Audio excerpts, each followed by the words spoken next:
मैं राजेश यादव मैथपुर चैनल में आपका फिर से स्वागत करता हूं। दोस्तों आज हम पढ़ने वाले प्रॉफिट एंड लॉस का पार्ट सेकंड। अगर कोई इस पार्ट सेकंड डायरेक्ट देख रहा है तो मेरा उससे पहले रिक्वेस्ट है कि पहले वो पार्ट फर्स्ट देखें तब पार्ट सेकंड पे आए ना, अदरवाइज़ ये आज का लेक्चर आपको समझ में नहीं आएगा। और जिन लोगों ने पार्ट फर्स्ट देखा होगा उम्मीद करता हूँ कि उनसे क्वेश्चन बने होंगे, बहुत अच्छी तरीके से समझाया गया था। तो अब हम स्टार्ट करते हैं आज से पार्ट सेकंड क्वेश्चन नंबर 16 से। कल हमने 15 तक देखा था और आज क्वेश्चन नंबर 16 से। ठीक है दोस्तों, तो हम स्टार्ट करते हैं। और दोस्तों जाने से पहले था हमारे चैनल पे अब हिस्ट्री का भी लेक्चर लग रहा है। जमेश सर पढ़ा रहे हैं हिस्ट्री, तो आप लोग हिस्ट्री भी ज़रूर देखें। आपको सब सब्जेक्ट यहाँ पर मिल रहा है, तो आप ज़रूर इस चैनल को सब्सक्राइब करें और शेयर करें दोस्तों से, ताकि उनको फ्री में सारे वीडियोस मिलते रहें। ठीक है दोस्तों, तो स्टार्ट करते हैं हम आज का क्वेश्चन नंबर आज का पहला मतलब 16 नंबर क्वेश्चन देखते हैं। क्या कह रहा क्वेश्चन कि एक आदमी 11 वस्तुएं 10 रुपये के भाव से खरीदता है और उन्हें 11 रुपये के 10 के दर से बेच देता है, तो इस पूरे व्यवसाय में उसका लाभ प्रतिशत हमें निकालना है। ठीक है, तो क्या कह रहा है क्वेश्चन देखना दोस्तों। इस क्वेश्चन करने से पहले आप समझ लें कि एक ठेले वाला अगर केले लाता है, जैसे बोलता है 10 के 12 केले, 10 के 12 केले, अच्छा वो बेचता रहता है। अगर उसको पता करना है शाम तक कि मुझे कुल प्रॉफिट कितना हुआ है ना, अगर उसे पता करना है कि आज शाम को मुझे कुल प्रॉफिट कितना हुआ टोटली, तो जब तक उसका केला जितना उसने खरीदा था अगर उतना पूरा बिक ना जाए तब तक वो प्रॉफिट और लॉस टोटल निकाल सकता है क्या, कि उसको कितना प्रॉफिट हुआ है। ना समझ में आ रहा था, सुनना कि वो लाता है, सपोज डेट 120 केले लाया है वो खरीद के, ठीक है, और शाम हुई और उसको प्रॉफिट और लॉस पता करना है। उसको प्रॉफिट और लॉस पता करना है कि मुझे टोटल कितना लाभ और हानि हुआ है। तो वो कब पता चलेगा उससे टोटल प्रॉफिट एंड लॉस, जब तक कि पूरे 120 केले, ये क्वांटिटी है ना, क्वांटिटी ये पूरा बिक ना जाए तब तक। या फिर अगर यहाँ 110 ही केले बिक के, लाया तो 120 था पर बेचा 110 अभी तक शाम तक, तो उसको टोटल प्रॉफिट एंड लॉस पता कर सकता है क्या? नहीं कर सकता। क्यों? क्योंकि भैया जितना उसने खरीदा था ये खरीदा हुआ और ये बेचा हुआ, तो जितना खरीदा था उतना जब तक बेच ना दे तब तक उसे ना तो लाभ निकाल सकता ना ही हानि। ठीक है, तो ये क्वेश्चन ऐसे ही कह रहा है, ज़्यादा टाइम बर्बाद नहीं करते हैं, आप समझ जाएंगे कि एक आदमी 11 वस्तुएं 10 रुपये के भाव से, मतलब एक तरफ है वस्तु और एक तरफ है रुपए, मतलब उसका दाम, तो वो खरीद रहा है। सुनना ध्यान से, खरीद रहा है, क्या कर रहा है, खरीद रहा है कितनी, 11 वस्तुएं 10 रुपये के। ठीक है, 11 वस्तुएं 10 रुपये के, और बेच कितना रहा है वो बेच रहा है 11 रुपये के 10 वस्तुएं बेच रहा है, मतलब यहाँ 11 रुपये के 10 वस्तुएं बेच रहा है वो। ठीक है, तो हमें बताना है टोटल प्रॉफिट एंड लॉस। तो ये नहीं, इसका मतलब ये नहीं कि वो 11 केले लाया था वो 10 केले ही बेचा उसने, ऐसा नहीं। ये तो दाम है कि भैया मंडी में वो केला ला रहा था 10 रुपये के 12 केले वो खरीद के लाया, तो जरूरी थोड़ी 12 केले खरीद के लाएगा वो तो 10 के 12 मिल रहे भाव से और वो लाया होगा बहुत सारे। ठीक है, वो बेच क्या भाव से रहा है, वो 11 रुपये के 10 के भाव से बेच रहा है। तो इसका मतलब ये नहीं कि 11 रुपये के 10 ही बेचेगा बस, उसके बाद नहीं बेचेगा, वो तो पूरे बेचेगा ना। तो सुनना ध्यान से दोस्तों, ये तो हो गया दाम उसका, ये हो गई क्वांटिटी। तो खरीदा कितना, माना हमने कितना खरीदा, तो उसने अभी 11, पर आपको पता है कि 11 खरीदा 10 बेचा, ये गलत है। हमने जितना खरीदा उतना बिकवाना है, तो हमें इन दोनों वस्तुओं की वैल्यू को सेम करना है। तो इसको सेम कैसे करेंगे, इस 10 का गुणा ऊपर कर देंगे और 11 का गुणा नीचे कर देंगे। ठीक है, तो इस 10 का गुणा इन दोनों में होगा। क्यों भैया, 10 रुपये के 11 केले मिल रहे हैं, तो आप 10 गुना ज़्यादा पैसा केले खरीद रहे हो, तो पैसे भी तो 10 गुना ज़्यादा दोगे कि नहीं, बनी सी बात है। अब यहाँ पर ये इसमें 11 का गुणा इन दोनों में होगा। क्यों? क्योंकि 11 का गुणा है ना, इन्हें हमें सेम करना है, तो ये 11 का गुणा, तो हम 11 गुना ज़्यादा रहे तो पैसे भी तो 11 गुना ज़्यादा आएंगे। ठीक है, तो 11 दहा में 110 खरीदा था उसने, ठीक है, कितने रुपए में, 100 रुपये में। ठीक है, ये उसने 110 केले खरीदे, वस्तुएं खरीदे 100 रुपये में, और बेचा 11 दहा में 110 वस्तुएं कितने में बेचा है, 121 रुपये में बेच दिया। ठीक है, देखो 110 खरीदा 100 रुपये में, वो बेचा भी 110, कितने में? 121 में। तो यहाँ पर कितने का प्रॉफिट हुआ भैया? खरीदा 100 में, बेचा 121 में। तो आप समझ गए होंगे बात कि यहाँ उसे 21 रुपये का फ़ायदा हो रहा है। ठीक है, 21 रुपये का फ़ायदा हुआ किसके ऊपर दोस्तों? जो उसने खरीदा था, पैसा लगाया था, कॉस्ट प्राइस 100 रुपये, 100 रुपये के ऊपर उसको 21 रुपये मिले हैं इंटू 100। ठीक, तो ये 100 से 100 कट गया, सीधे आंसर आ गया कितना परसेंट दोस्तों? 21% का उसे प्रॉफिट हुआ। ठीक है, देखें ये है इतना, जितना टाइम मैंने समझाने में लगा इतना टाइम नहीं लगता। ये तो मैं आपको समझा रहा हूँ इसलिए इतना टाइम लगा, अदरवाइज आप करेंगे तो फटाफट इसको सॉल्व करेंगे। ठीक है, तो एक क्वेश्चन इसके जैसा देख लेते हैं ताकि आपको पता चले कैसे फटाफट क्वेश्चन को सॉल्व करते हैं, इससे हमें इतना टाइम नहीं लगाना। ठीक है, तो देखते हैं नेक्स्ट क्वेश्चन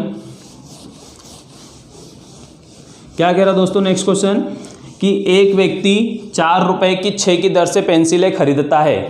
कितने? 4 रुपये की 6 की दर से पेंसिलें खरीदता है और उन्हें 6 रुपये की 4 की दर से बेच देता है। ठीक है, एक तरफ क्या है? वस्तु है, और एक तरफ क्या है दोस्तों? वही रुपए। थोड़ी सी लिख लेते हैं, एक तरफ वस्तु, एक तरफ रुपए। खरीदता है, ठीक है, कितनी वस्तु खरीद रहा है वो? 4 रुपये की 6, 4 रुपये की 6 खरीद रहा है।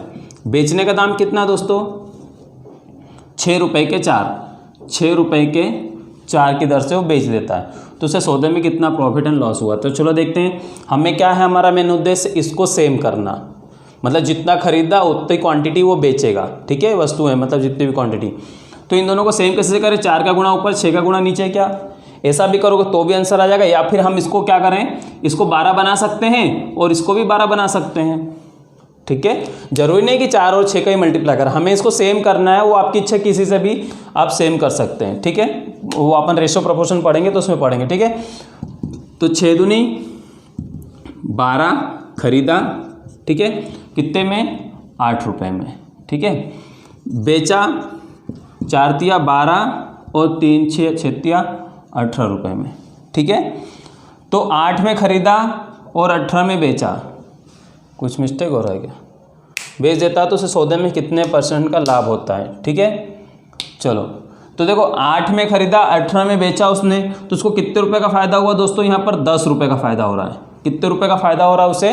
10 रुपये का फ़ायदा हो रहा है ना। 12 खरीदा, 12 बेच दिया, तो हम बोलेंगे 10 रुपये का फ़ायदा हुआ। कितने रुपए के ऊपर? जो खरीदा हुआ दाम था उसके ऊपर, 8 रुपये के ऊपर। इंटू % निकालना है तो 100। ठीक है, काट दें, 4 से 2 25, काटोगे तो 5, 25 पंजे 125% का प्रॉफिट हुआ है। ये आंसर। उसे कितने का लाभ हुआ दोस्तों? 125%। अब कोई सोच रहा हो सर 125% कहाँ होता, हमारा रिजल्ट 100% ही बनता। तो इसका मतलब ये नहीं कि अगर आपने जितना 8 रुपये लगाया था, अब 8 के बदले आपको ऊपर से 10 रुपये मिल गए, तो मतलब आपका 100% 8 ही होता। तो 8 रुपये से ज़्यादा आपको मिला है, 2 रुपये और मिले आपको, तो ऑब्वियसली 100% से ऊपर ही जाएगा ना वो, तो 125%। ये हमारा आंसर है। ठीक है, तो देखते हैं एक नेक्स्ट क्वेश्चन, इससे थोड़ी सा अलग और थोड़ी सा वेरिएंट उठ के। उम्मीद है आपको समझ में आया होगा। नेक्स्ट क्वेश्चन देखते हैं। देखो दोस्तों क्या कह रहा है नेक्स्ट क्वेश्चन, देखो एक दुकानदार कुछ नींबू 2 रुपये के 3 की दर से खरीदता है। चलो अपन स्टार्ट कर लेते हैं। वस्तु मतलब नींबू जो भी हो और रुपए, ठीक है, ये दोनों चीज़ खरीद रहा है इधर। एक व्यक्ति 2 रुपये के 3, तो रुपए के नीचे रुपए, 2 रुपये के 3 खरीदता है और उतने ही नींबू 3 रुपये की 2 से दर से और खरीदता है। मतलब इसने ये खरीदा एक दुकान से, पहली दुकान से खरीदा, क्या भाव था? 2 जगह से नींबू खरीद रहा है। ये एक जगह खरीद रहा है 2 रुपये के 3, ठीक है। जितना यहाँ पे उसने खरीदा है उतना ही, बोल रहा ना, उतने ही नींबू, तो मतलब दूसरी दुकान से भी वो खरीद रहा है सेम क्वांटिटी वाले नींबू, ठीक है। क्या भाव से खरीद रहा है वो? 3 रुपये के 2 की दर से खरीद रहा है, ठीक है। और उन्हें फिर 5 रुपये की 5 की दर से बेच दे रहा है। तो उससे कुल व्यवसाय में कितना लाभ हानि हुआ है हमें बताना है। तो पहले हम रुकते हैं, पहली दुकान से 2 रुपये के 3, तो जरूरी थे कि 2 ही रुपये दिए कि 3 ही नींबू खरीदोगे? नहीं, वो तो रेट था, वहाँ पर उसने 100, 200, 1000 जो भी खरीदा हो। फिर दूसरी दुकान से 3 रुपये के 2, तो ये 3 रुपये के 2 मतलब कितना भी खरीदा होगा उसने, तो ये दोनों सेम खरीदा है। मतलब यहाँ की क्वांटिटी और यहाँ की क्वांटिटी सेम खरीदा ना उसने, तो हमें यहाँ तो उस क्वांटिटी को क्या करना है, सेम करना है। तो सेम कैसे करेंगे, 2 का गुणा ऊपर और 3 का गुणा नीचे। तो देखते हैं, पहला खरीदा जो है वो 3 दूनी 6 और 2 दूनी 4। दूसरा खरीदा हुआ कितना आएगा, वही क्वांटिटी 6, क्वांटिटी 6 और रुपये 9। अच्छा, ये पहली दुकान से खरीदा 6 नींबू, दूसरे दुकान से खरीदा 6 नींबू और रुपए, तो हम क्या करें, दोनों को जोड़ दें तो उसने टोटल कितने नींबू खरीदे हैं, 12 नींबू। अब ये एक खरीदा हुआ मिल जाएगा कि उसने 12 नींबू खरीदे, कितने रुपए के, 13 रुपए के। ठीक है दोस्तों, तो ये हमारा खरीदा हुआ पहले जैसा क्वेश्चन हो गया। इसके पहले वाला जो क्वेश्चन था कि उसने 13 रुपए के 12 की दर से एक एवरेज खरीदा। अपन एवरेज निकालते ना कि कितने रुपए की कितने नींबू, बस वो एवरेज है कि यहाँ का नींबू वहाँ का नींबू मिला के दोनों को ऐड करके 2 से डिवाइड करते एवरेज की, उसको क्या रेट पड़ा है, 13 के 12 नींबू उसको रेट पड़ा है। ठीक है, अब उसने इसको बेच दिया, किस रेट से बेच दिया, 5 रुपए के 5 की दर से बेच देता है। तो अच्छा, 5 रुपए के 5 की दर से बेच रहा है, तो जितना खरीदा होगा उतना ही बेचना चाहिए। तो हम इसको भी क्या करना पड़ेगा, हमें सेम करना पड़ेगा। कैसे सेम करेंगे, 5 का मल्टीप्लाई ऊपर कर लूँ और 12 का मल्टीप्लाई नीचे। ठीक है, वही क्वेश्चन हो गया पहले से। तो 12 पंजे 60 और 13 पंजे 65, 12 पंजे 60 और 12 पंजे 60। ठीक है, तो सुनना ध्यान से कि यहाँ पर उसने 65 में खरीदा 60 नींबू और बेचा 60 रुपये में 60 नींबू। ठीक है, तो यहाँ इसको हानि हो गई क्या, हाँ इसको यहाँ हानि हो गई 5 रुपये की। कितने रुपए की हानि हुई दोस्तों, उसको देखो, उसे 5 रुपये की हानि हो रही है। ठीक है, तो अब हमें निकालना हानि प्रतिशत। तो हानि प्रतिशत कैसे निकालेंगे हम, कि भैया 5 रुपये की उसको हानि हो गई है 65 रुपये के ऊपर। ठीक है, कितने, 5 रुपये की हानि, खरीदा हुआ दाम ये रहा अपना 65 रुपये के ऊपर इंटू 100। अब इसको काट देंगे हम, 5 से काट दें, 5 एकम 5, 5 एकम 5 या 15, कितना, 100/13%। अगर ऐसा नहीं है ऑप्शन में सहित में है तो 13 7 91। देखो सहित में कैसे लिखते, बहुत अच्छी क्वेश्चन है ये भी।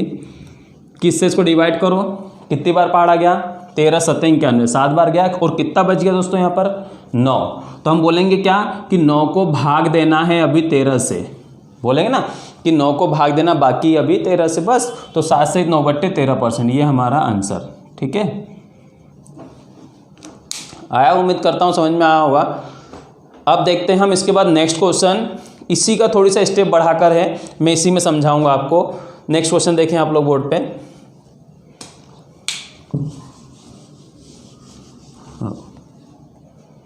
देखें, अब नेक्स्ट क्वेश्चन में क्या कहा है कि यदि कुल व्यवसाय में उसे 300 रुपये की हानि हुई होती, मतलब 18A का क्वेश्चन यही है, बोल रहा है इस कुल व्यवसाय में उसे 300 रुपये की हानि हुई होती। अब यहाँ पर कितने रुपए की हानि हो रही है दोस्तों, अपने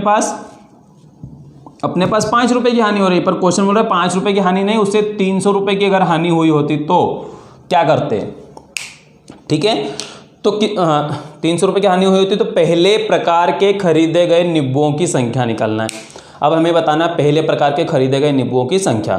तो हम पहले, हमारे पास टोटल नींबू कितने खरीदे गए हैं लास्ट में, देखो जो लास्ट में खरीदा गया बेचा गया होगा वही एक्चुअल वैल्यू अपन मानेंगे अपने अकॉर्डिंग। ठीक है, तो अपन ने 60 नींबू खरीदे और 60 बेचे, पर ये 60 नींबू में दोनों मिक्सअप है ना, टोटल 60 नींबू खरीदे बेचे, तो ये 60 नींबू है। अब सुनना ध्यान से, हमने खरीदा हमारे अकॉर्डिंग, और हमारे अकॉर्डिंग 5 रुपये की हानि हुई है, पर क्वेश्चन बोल रहा है कि 300 की हानि हुई। तो देखें अपने से कितना गुना है दोस्तों, इसको डिवाइड कर दो अपने 5 से, 5 6 का 30, 0। अपने से कितना गुना है, 60 गुना। कितना गुना, अपने से 60 गुना। तो हम जो ये 60 नींबू खरीद रहे हैं, ये जो 60 नींबू हमने खरीदा, ये 60 नींबू भी तो 60 गुना ज़्यादा लिया होगा कि नहीं, मतलब कितने, 3600 नींबू। अच्छा, 3600 नींबू क्या है, ये टोटल खरीदे गए नींबू हैं। कितने, क्योंकि यहाँ टोटल है, मतलब पहली दुकान और दूसरी दुकान दोनों को मिलाकर हमने 3600 नींबू खरीदे थे, पर क्वेश्चन में बोला कि पहली दुकान से खरीदे गए। तो ऑप्शन में देखना दोस्तों 3600 पहले ही है, और लोगों का 3600 दिखता है और तुरंत टिक कर देते हैं, और वहीं गलत हो जाता है, बोले यार हमने तो सही किया था। नहीं, क्वेश्चन को ध्यान से पढ़ना, उसने बोला है पहली दुकान से, तो पहली दुकान से इसको आधा आधा कर दो। कितना दोस्तों, 1800 नींबू। कितने दोस्तों, 1800 नींबू उसने पहली दुकान से खरीदे थे, 1800 नींबू दूसरी दुकान से। समझ में नहीं आया तो रिप्ले करके इसको जरूर देखें। हम आगे बढ़ते हैं, नहीं तो वीडियो लंबी हो जाएगी। चलो देखें क्वेश्चन नंबर 19।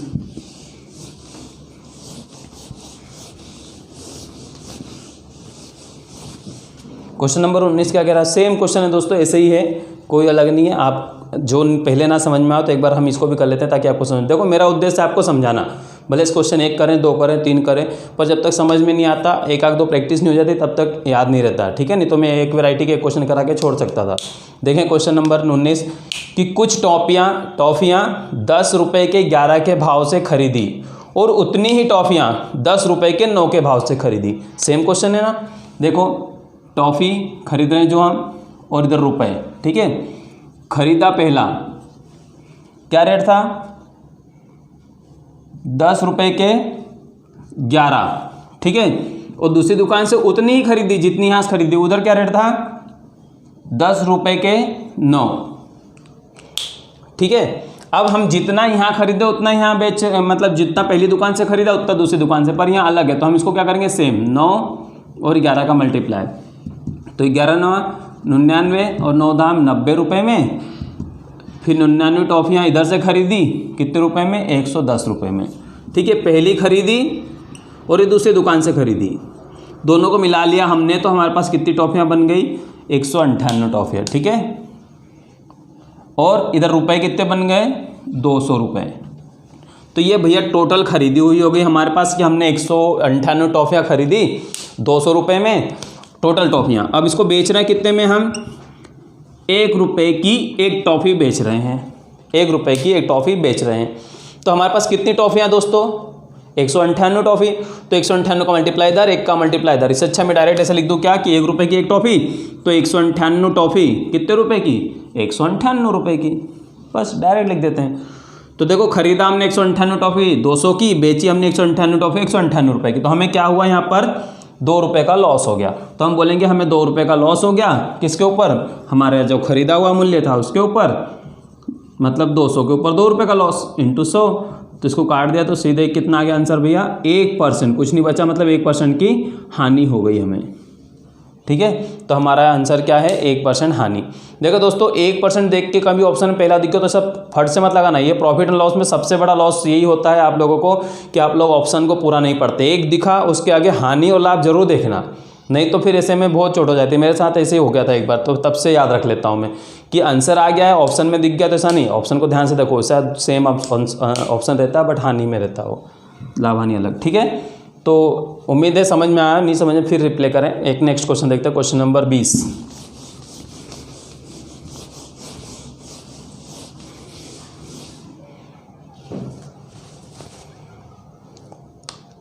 देखो क्या कह रहा है, किसी वस्तु को 524 रुपये में बेचने पर जितना लाभ होता है उतनी ही हानि उसे 452 रुपये में बेचने पर होती है, तो वस्तु का क्रय मूल्य ज्ञात करें।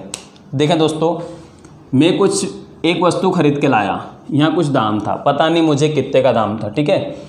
अगर मैं इसे 540 रुपये में बेचता हूँ, मतलब अगर मैं इसको यहाँ पर 524 रुपये में, सॉरी 524 रुपये में बेचता हूँ, तो यहाँ पर मुझे कुछ लाभ होता होगा, ठीक है, यहाँ पर मुझे कुछ लाभ होगा। और अगर इसी को मैं 452 रुपये में बेचूँ तो उतना ही मुझे क्या होगा, हानि होगी, उतनी ही मुझे हानि होगी, ठीक है।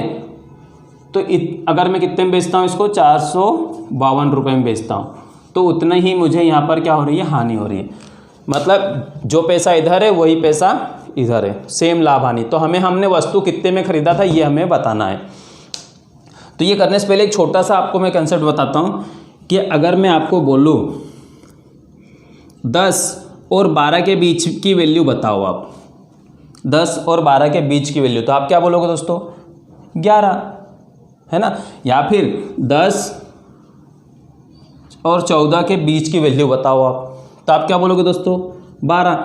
1 रुपये इधर, 2 रुपये इधर जुड़े हैं और 2 रुपये इधर, मतलब इधर 2 घटा है उधर 2 बढ़ा है, ऐसा बोलोगे ना आप। तो सेम लाभ सेम हानि। तो हमें भी यही बताना है क्या, 24 और 252 के बीच की वैल्यू। तो अगर हमारे पास ये बीच की वैल्यू ना पता है, पता नहीं क्या, तो हम इस पर प्लस लगाएंगे बीच की वैल्यू और इन दोनों को 2 से डिवाइड कर दो, बस बीच की वैल्यू ऑटोमेटिक आ जाएगी। 10 और 14 24 और 2 से डिवाइड कर दिया तो कितना आ गया, 12। ये आंसर मतलब बीच की वैल्यू आ गई 12। तो बस अब आप समझ गए होंगे, आपके मन आंसर भी आ गया होगा अभी तक, तो मैं उम्मीद करता हूँ। तो हम क्या करें, दोनों को ऐड कर लो, 452 और 524 और 2 से डिवाइड कर दो उसको, ठीक है। इसको 2 से डिवाइड कर दो, 2 4 2 8 16 और 2 8 16, 488 रुपये। ठीक है, ये आ गया आंसर क्या कि वस्तु कितने की थी, 488 रुपये की आंसर है। ठीक, अब अच्छा अगर लाभ हानि निकालना हो कितने की हानि, तो आप इसमें से माइनस कर लो तो पता चले कितने रुपए का हानि हुई है और कितने रुपए का लाभ हुआ और कितने रुपए की हानि हुई है। ठीक है, देखते हैं नेक्स्ट क्वेश्चन, क्वेश्चन नंबर 21।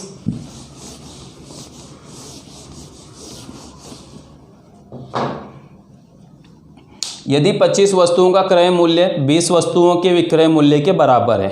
ठीक है, सुनना ध्यान से, क्वेश्चन बहुत अच्छा है। यदि 25 वस्तुओं का क्रय मूल्य 20 वस्तुओं के विक्रय मूल्य के बराबर है तो पूरे व्यवसाय में होने वाला लाभ और हानि हमें ज्ञात करना है।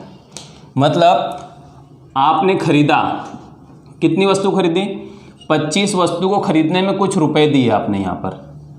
ठीक है, खरीदा और बेचा आपने कितना, वही रुपए में आपने क्या करा, 20 वस्तु बेच दिए। कितने बेच दिए दोस्तों, 20 बेच दिए। तो सुनना, आपको लाभ हुआ कि हानि हुआ, जरूर ध्यान से समझना कि आपने जितने रुपए में 25 खरीद के लाए थे और आपने सिर्फ उसमें से 20 ही बेचा और पैसे आपके पूरे आ गए, मतलब उतने रुपए के आ गए। तो आपको क्या हुआ भैया, यहाँ पर खरीदा 25 था, बेचा 20, तो 5 वस्तु आपके पास अभी घर में स्टोर पड़ी है कि नहीं, और आपका पैसा तो मिल गया आपको, है ना।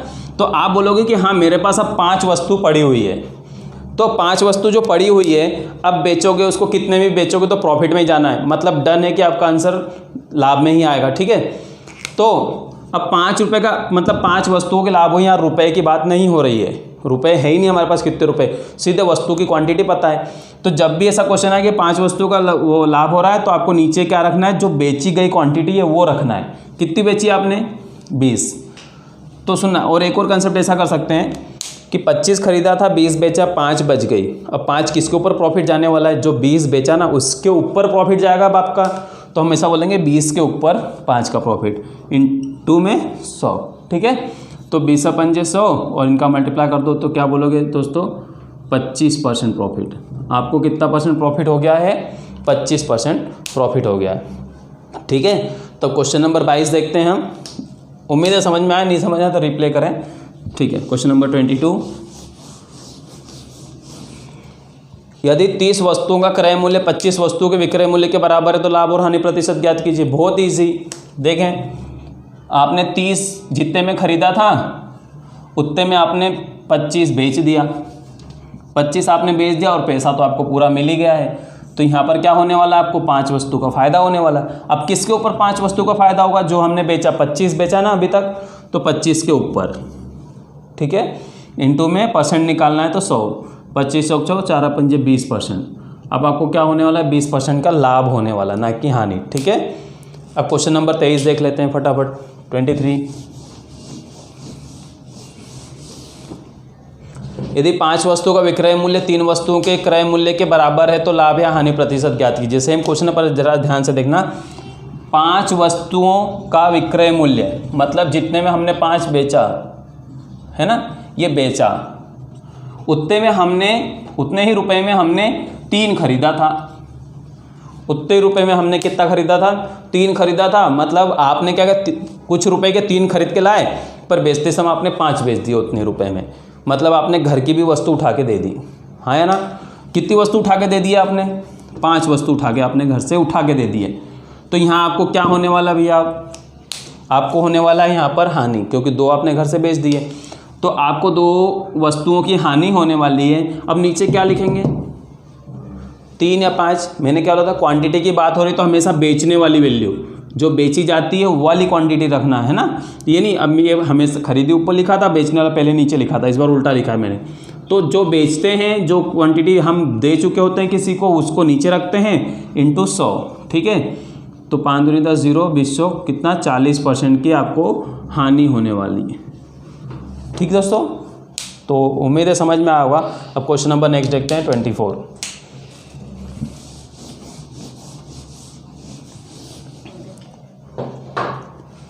एक आदमी ने एक रेडियो उसके विक्रय मूल्य के 9/10 दाम पर खरीदा और उसे उसके वास्तविक विक्रय मूल्य के 8% लाभ पर बेच दिया। ठीक है, देखें 8% लाभ पर बेच दिया तो लाभ प्रतिशत ज्ञात कीजिए। सुनना ध्यान से, एक आदमी ने उस रेडियो के विक्रय मूल्य के 9/10 दाम पे खरीदा।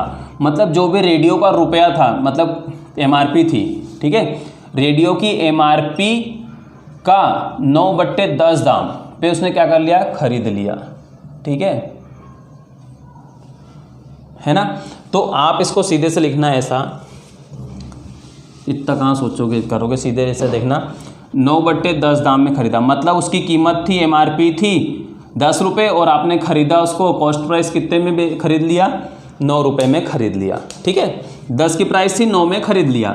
और बेच कितने में दिया आपने, देखो आपने खरीदा 9 में, MRP थी 10 रुपये, वो बेच दिया उसके वास्तविक विक्रय मूल्य, वास्तविक मतलब रियल जो उसकी बेचने की प्राइस थी वो तो 10 रुपये थी। अब इस पे आपने 10% प्रॉफिट में बेच दिया, है ना, इसको आपने इसका 10% लिया, बोला नहीं भैया मैं 10 रुपये का लाया था, अब इस पे 8% प्रॉफिट में बेचूंगा। तो 10 रुपये का 8% प्रॉफिट बोले तो 108%। हमने पार्ट फर्स्ट में देखा था, अभी भी बोल रहा हूँ, जिसने ना देखा हो तो पहले पार्ट फर्स्ट देखें ताकि 108 कैसे आया आपको समझ में आ जाए। ठीक है, अब हम क्या करें, इसको काट दें, तो इसको डिवाइड करेंगे तो कितना आएगा दोस्तों, 10.8 रुपये। ठीक है, ये एक जीरो इसका और एक का पॉइंट लग जाता है, आपको पता है, फिर भाग दे के देख लेना आप। तो आपने कितने में बेचा, 10.8 में। और जिसको ना आए वो पहले इसका 8% निकाल लो, तो 0.8 रुपीज़ आएगा, उसको जोड़ देना, तो 10.8। ठीक है, देखें सीधी सी बात था, 10 रुपये MRP थी, 9 में खरीदा। अब जो रियल वस्तु थी उसका 8% प्रॉफिट पे, मतलब आपने उसको 10.80 पैसे में, 8 पैसे में आपने उसको बेच दिया। तो आपको रियल प्रॉफिट कितना हुआ है, आपने 9 में खरीदा था और 10.80 में बेचा, तो आपको कितने रुपए का फ़ायदा हो रहा है यहाँ पर, 1.8 रुपये का, मतलब 1.8 का आपको प्रॉफिट हुआ। तो आपका प्रॉफिट परसेंट क्या हुआ, बोलोगे सर मुझे 1 रुपये 8 पैसे का प्रॉफिट हुआ है, कितने में खरीदा था, जो रुपए 9 रुपये के ऊपर इंटू 100 रुपये। अब किसको कन्फ्यूजन है कि 10 रुपये क्यों नहीं रखें, भैया जब रुपए की बात होती है तो जो हमारे जेब से लगा हुआ पैसा रहता है उसको नीचे रखते हैं। आपके जेब से कितना लगा था इसको खरीदने में, 9 रुपये, तो हम 9 रुपये रखेंगे। ठीक है, पॉइंट हटाएं, जीरो लगाएं, इससे काट दिया, 9 दूनी 18, 10 दूना 20%, आपको क्या हो गया, प्रॉफिट हो गया।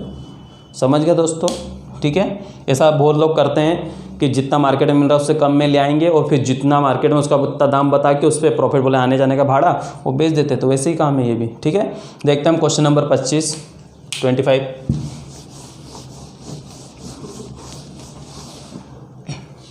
देखें, 144 वस्तुओं को बेचने पर एक व्यक्ति को 6 वस्तुओं के विक्रय मूल्य के बराबर हानि होती है, तो उसका हानि प्रतिशत हमें ज्ञात करना है। ठीक है, देखो उसने क्या करा कि 144 वस्तु उसने बेच दिया, और जब 144 बेचा तो इसको 6 वस्तुओं के विक्रय मूल्य के बराबर इसको हानि हो जाती है, 6 वस्तुओं के विक्रय मूल्य के बराबर हानि।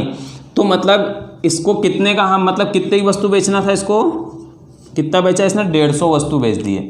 क्या 6 वस्तु और बेच दी उसने, कैसे हानि होती 6 वस्तुओं की, मतलब 144 जो उसने खरीदा था, मतलब जितने रुपए में उसने 144 खरीदा था उतने रुपए में 150 बेच दिए उसने।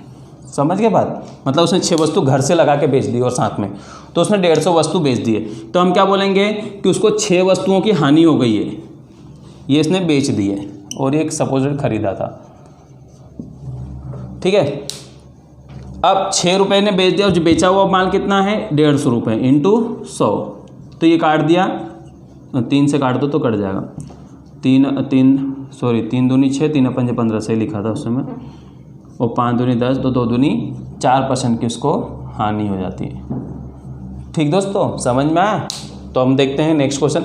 इस बार इसने जोड़ने को अलग से दे दिया, बोले कि वस्तुओं को बेचा, खरीदा बेचा जो भी, और फिर उसमें जोड़ दिया 100 वस्तुओं को बेचने पर उसको 6 हानि हो गई, मतलब रियल में 140-44 नहीं बेचा उसने, 6 हानि हुई, वो भी जोड़ना पड़ेगा उसके साथ, तो 150 वस्तु बेचा। ठीक है, देखते हैं नेक्स्ट क्वेश्चन, क्वेश्चन नंबर 26।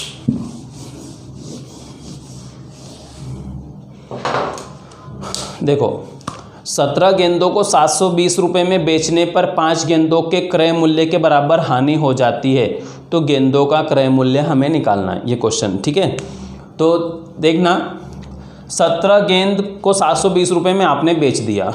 देखें, 17 गेंद आपने बॉल, ठीक है, कितने में बेचा आपने, 720 रुपये में बेचा। दो 17 गेंद को 720 रुपये में आपने बेचा और 5 गेंद के खरीदने के बराबर आपको हानि हो गई। मतलब आपने जो 17 गेंदें बेची 720 रुपये में, वो 17 गेंदों का दाम नहीं, ये 5 गेंद हानि हो गई है। मतलब 12 गेंदों का ही पैसा था ये। आपने 12 गेंद का पैसा था 720 रुपये और उतने 720 रुपये में आपने 17 गेंद बेच दी। समझ रहे हो ना बात? 17 गेंद आपने बेच दी, मतलब यहाँ पर क्या हुआ है कि आपने 5 गेंद घर से उठा के बेच दिए। तो हमने 5 गेंद जो घर से बेची थी उसको हटा लिया, तो आपको पता चला ये 720 रुपये 12 गेंद के ही दाम थे। कितने गेंद के दाम थे? बॉल के थे 12 बॉल का दाम था 720 रुपये। तो एक बॉल का दाम बताओ कितना होगा? 720/12, तो 12×72 0, मतलब एक बॉल की कीमत थी 60 रुपये। समझ में आया? नहीं समझ में आया तो रिप्ले करें, बहुत अच्छे समझ में आएगा। अब हम देखते हैं क्वेश्चन नंबर 27। ठीक है,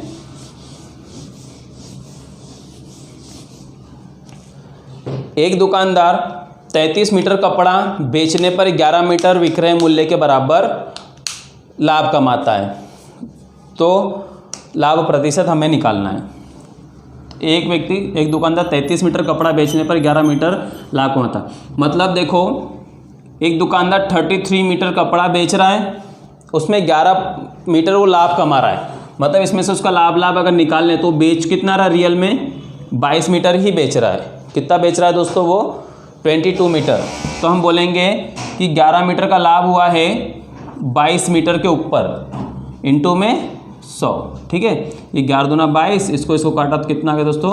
50% वो प्रॉफिट कमा रहा सीधे ही, लाभ। ठीक आया समझ में? तो 33 मीटर बेच रहा है, उसमें से 11 जो लाभ हो रहा है उसका लाभ तो पहले निकाल लो कि कितना। तो रियल में बेचा हुआ माना जाएगा 22 मीटर ही बेच रहा रियल में वो, पर 11 मीटर उस पर कमा जा रहा है, तो इंटू 100। ठीक, तो आंसर आ गया हमारा 50%। ठीक है दोस्तों, तो हम क्वेश्चन नंबर नेक्स्ट देखते हैं। Question number 28।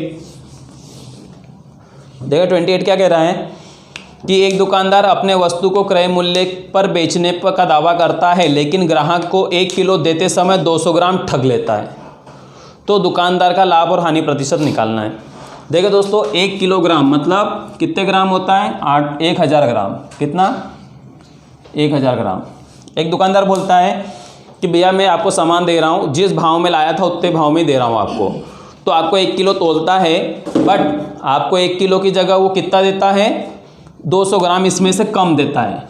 तो आपको टिकाया कितना? उसने सिर्फ 800 ग्राम ही दिया पैसा, मतलब सामान दिया आपको। तो बोलेगा उसने कितना कमाया? उसने 200 ग्राम कमा लिया। आपसे 200 ग्राम कमा लिया कि नहीं उसने?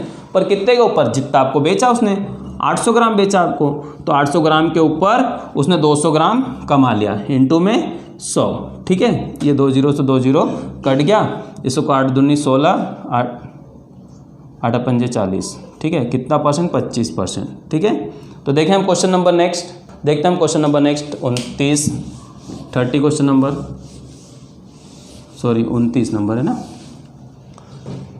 देखें, एक आदमी कुछ संतरे 34 रुपये के 8 की दर से खरीदता है और उन्हें 57 रुपये के 12 की दर से बेच दिया। तो उसने कितने संतरे बेचे ताकि कुल लाभ उसको 45 रुपये का हो? देखिए क्वेश्चन वो वैसे ही था जो टॉफी नींबू वाला किया था हमने, वैसे क्वेश्चन था, उस समय कर लेना था, पर यहाँ आया है, कोई बात नहीं। देखें, एक आदमी कुछ संतरे 34 रुपये के 8 की दर से खरीदता है। इधर वस्तुएं मतलब संतरे हो गए और इधर रुपए। ठीक है, 34 रुपये के 8 ये खरीद रहा है। ठीक है, और बेच कितने में रहा है वो? 57 रुपये के 12, 57 रुपये के 12 बेच रहा है वो। तो वो कितने संतरे बेचे खरीदे ताकि उसे 45 रुपये का लाभ हो जाए? तो पहले हम इसको खरीदवा बेचवा लेते हैं उतने ही। तो हम इसको पहले बराबर कर लेते हैं। कैसे बराबर में? 8 तिया 24 और 12 दूना 24। ठीक है, तो 8 तिया 24 हम लोग को क्या करना? क्वांटिटी सेम करना है, और इसमें मल्टीप्लाई कर 4 तिया 12, 1 3 9 और 10। ठीक है, अब इसको करेंगे तो 24 और 57 114। तो यहाँ देखें 24 खरीद रहा, 24 बेचेगा। जब वो 24 खरीदेगा 24 बेचेगा तो उसे कितने रुपए का लाभ होगा? 12 रुपये का लाभ होगा। कितने का लाभ होगा दोस्तों? जब वो 24 खरीदेगा बेचेगा तो 12 रुपये का, पर उससे 12 रुपये नहीं कमाना है। उसको बोला कि मेरे को तो 57 रुपये कमाना है, 45 रुपये कमाना है। तो मैं कितने संतरे बेचूँ आप बताओ? अब तो भैया हम समझ लेंगे कि यार 12 रुपये कमाने के लिए इसको 24 संतरे खरीदना बेचना पड़ता है, पर इसको 12 नहीं कमाना है, इसको तो कमाना है 45 रुपये। तो इससे कितना गुना दोस्तों कैसे निकालते हैं, हमारी एक वैल्यू कैसे निकालते हैं, 45 को 12 से डिवाइड कर देते हैं, ठीक है। तो 3 से काटें तो 3 चौक 12, फ्रैक्शन में वैल्यू आएगी, घबराना नहीं, ठीक है। तो 15/4 गुना है, अपने से कितना गुना है ये, 15/4 गुना है। तो जो संतरे 24 हम खरीद बेच रहे हैं, इसमें भी क्या करना पड़ेगा हमें, वही 15/4 का गुणा करना पड़ेगा, ठीक है। तो 4 छंग 24 और 15 छंग 45 90, हाँ सॉरी, हाँ ठीक है, कितना 90 संतरे वो खरीदेगा बेचेगा, तो उसे जाकर कितने रुपए का लाभ मिलेगा, 45 रुपये का लाभ मिलेगा। ठीक दोस्तों, तो यहाँ तक आपको समझ में आया। अब इसके बाद हम जो भी क्वेश्चन होगा उसे हम नेक्स्ट पार्ट में देखेंगे। उम्मीद करता हूँ कि आप इसको ज़रूर मतलब इसको करने के बाद आप बुक से क्वेश्चन लगाने की कोशिश करेंगे। और दोस्तों इसको शेयर लाइक ज़रूर करें ताकि हमारा भी मनोबल बढ़े और हम अच्छे अच्छे क्वेश्चन भी आपके लिए ढूंढ के लाते रहें और आपके साथ शेयर करते रहें, वो भी फ्री ऑफ कॉस्ट। ठीक है दोस्तों, तो मिलते हैं हम नेक्स्ट पार्ट में। इससे पहले आप इसको करके रखें, प्रैक्टिस करके रखें ताकि मैं समझाऊँ आगे तो आपको समझ में आए। ठीक दोस्तों, मिलते हैं कल।